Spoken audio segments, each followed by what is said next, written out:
Hi golfers, Nick here from Nick Taylor Golf. It's Friday, so welcome to another lesson on golf tips. This week on golf tips, we're going to talk about the positions in the stack and tilt golf swing. So I got asked a question recently on Twitter by Rob, just asking me what are the positions, can you explain them? Today we're going to look at the swing from face on. We've got Charlie Wee here in the background, sort of the model golf swing, if you like, for stack and tilt. So we're going to take a look at the different positions and what we like to see in those positions.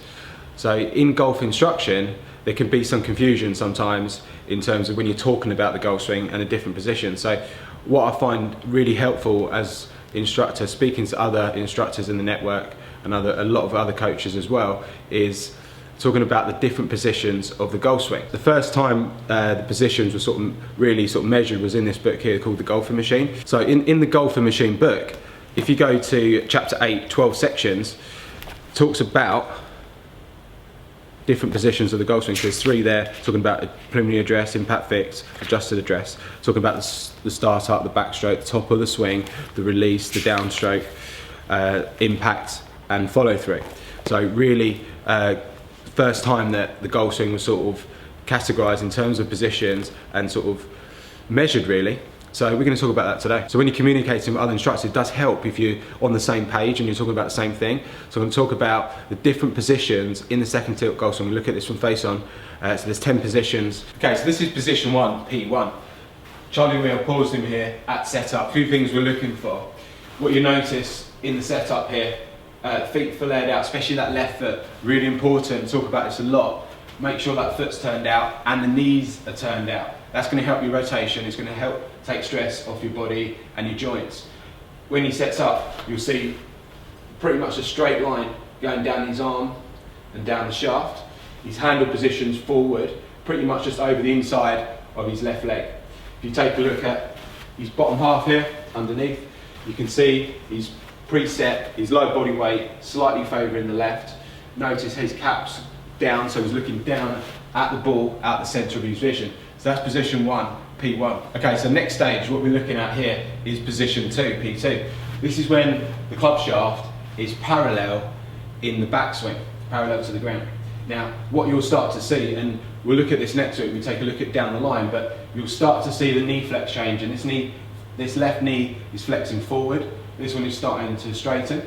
You'll notice his left shoulder was around here, so it's starting to move down and in. His left shoulder will move kind of down and inwards on that angle. It won't move across. So he won't move across, it will move more down and in as he's starting back. So his left shoulder's moving down, his knee flex is starting to change.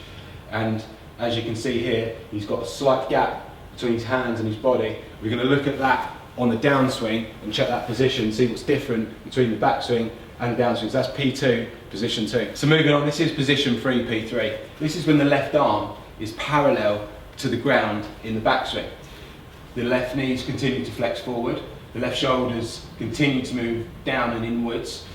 His wrists have started to hinge here. He's almost got a 90-degree angle here. His head's just starting to tilt this way. That's helping him rotate in the golf swing. What you'll notice is, we're going to look at this in one movement later, but he's keeping his lower body weight here. So at setup, you preset his weight, so it was 55-60% on the left. He's maintaining that, so there's no shift off the golf ball here. His head's staying very centered, his low body weight staying on the left, his knee flex is changing, left shoulder's moving down, his spine's extending and tilting to the left to get into the position. So this is position 3, P3. So the next stage is P4, position 4.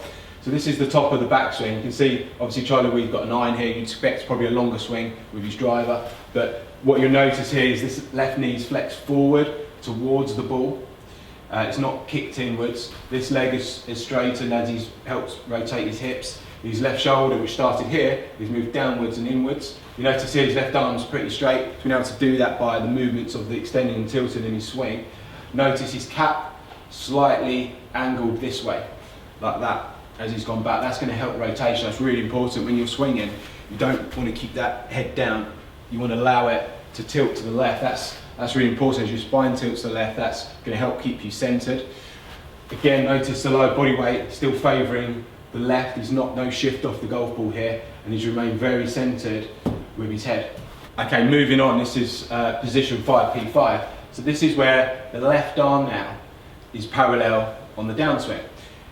If you remember from the backswing, there was almost a 90-degree angle between the left arm and the shaft. I think the shaft was more at that angle there. So notice how his wrists have continued to hinge from the top of the backswing into this position. So he's not let go of his wrist angles, they're still hinging at this point.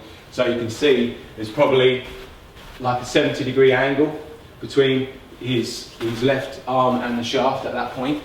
Also notice the lower body massively favouring the left, and this is really key. So at the start of the backswing, at the start of the downswing, so at setup he had 55-60% of his weight on the left. He maintained that all the way into the backswing. Now as he starts down, there's more weight now on this left side. So I would say at this point you're probably looking at about lower body 70% at least on the left. You can see his hips pushing forward here from where he started. But yeah, the key one here is at position 5 is that left arm being parallel to the ground and not losing this angle. I see this a lot as you come down, the wrist starting to unhinge, the club starting to release for whatever reason, but that's position 5, P5. Okay, so next position here is P6, position 6. This is when the shaft is parallel to the ground in the downswing. If you remember going back a second ago, he talks about P2, position 2. His hands are around here. Notice how he's got a shorter downstroke arc in this position here. His hands are kind of over his right leg. His wrist position's almost over the golf ball at this point. Now, one of the biggest faults I see is when a golfer has their hands outside of their body here, and that would tend to dump the club, it would tend to cause inconsistent contacts. But you can see here again, the weight's still pushing forward. He's got like 75 to 80% now on his left at this point. But yeah, the key one here at position 6 is really making sure these hands are pretty much over that leg and you've not let that club go at that point. But yeah, notice the position of the weight and the position of the hands at position 6. Position 6 is a really key position. I look at this a lot in coaching because this is leading into impact, and where you are at this point can have a massive bearing on what happens at impact. So really key position, P6. So the moment of truth, position 7, P7, impact. Now, Charlie Reed just struck that golf ball there. Notice how, if I drew a line down his left arm here, it's ahead of the shaft, and that's really important. I see a lot of golfers, amateur golfers, that struggle with contact. They let that club go in front of the hands, which extends the radius of the swing, which would cause the club to probably bottom out before the golf ball, and then because of that they're bending their arms to stop hitting the ground, causes loads of problems. So notice the handle position here, you've still got a bend in his right wrist going through. Now lower body weight, you've got to say 85% probably on the left at that point. But yeah, the key one there is the handle being forward.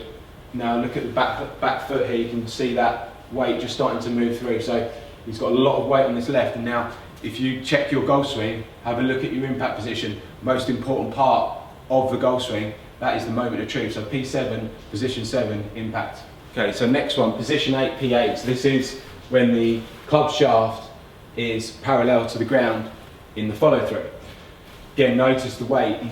He must have, look at that back foot, he must have 90% of his weight on his left leg at that point. Notice his cap now, you saw it in the backswing tilting to the left, now it's tilting to the right.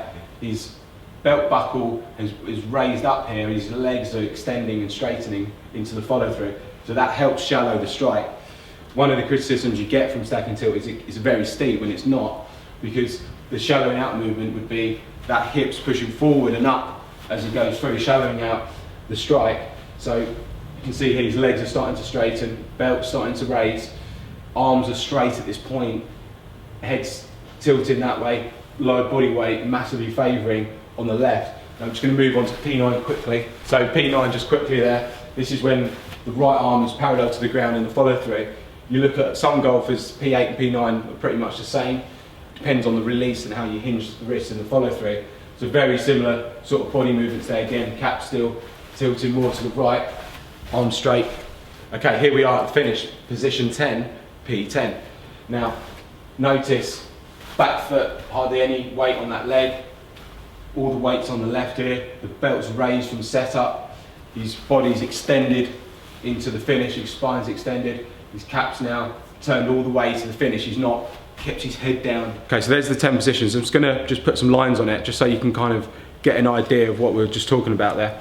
Okay, just to finish, we're just gonna take a quick look at Charlie's swing here. I've just put some lines on the screen so you can see the left hip and the box around his head. That's position 1, as we talked about. So let's look at position 4 as he gets to the top. Notice how his head's remained very centered there. Low body weight, still on the left. There's no shift off the golf ball. You can see that line on his hip staying in position. The box around his head in position. Head just tilting to the left. So that's position 4, P4.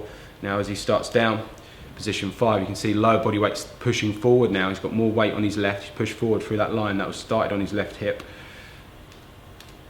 Again, still continuing to push forward, try and get him at impact. So just after impact there, so that's position sort of 7.25 or something like that. As he's gone through there, you can see the straight line down his left arm, down the shaft, head in the box, low body weight further forward than where he started, really key position. You look at the tour players, their left hip from set up to finish, on average moves 6 inches towards the target. That's not just a stack and tilt thing, that's an everyone good player thing. Pushing forward now, you can see his head turning, tilting as he goes through, pushing the weight through, the belt's raising, arms are straight. And there we are in the finish, just the head's further forward than where it started. Now his legs have extended, he's pushed up from the ground. So that's position 10, the finish. So great golf swing there from Charlie. Hopefully you've learnt some bits there to look at, something to look at in your own swing. We talked about the 10 positions. Next week we're going to talk about 10 positions from down the line. So golfers, thanks for watching. Hope you enjoyed the video. If you did, please give it a thumbs up. That really helps me. If you don't already, please follow me on my other social media platforms such as Facebook, Instagram and Twitter.